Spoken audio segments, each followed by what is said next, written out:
Welcome to Man Does Tech, where I solve the problems you didn't even know you had. You'll start right away by enabling narrator in Gacha Club settings and picking the character who will speak.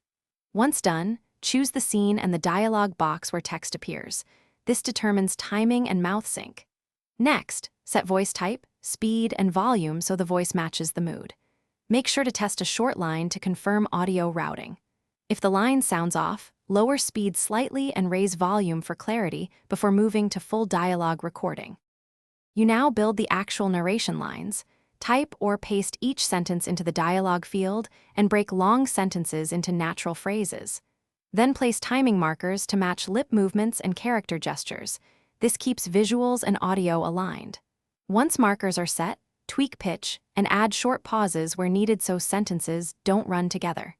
Listen through each line and make incremental adjustments.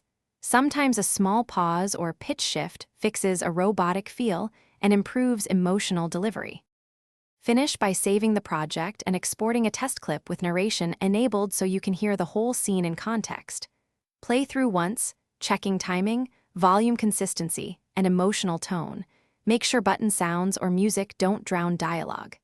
If audio and mouth movements are out of sync, reopen the timing markers and nudge them until visuals match speech.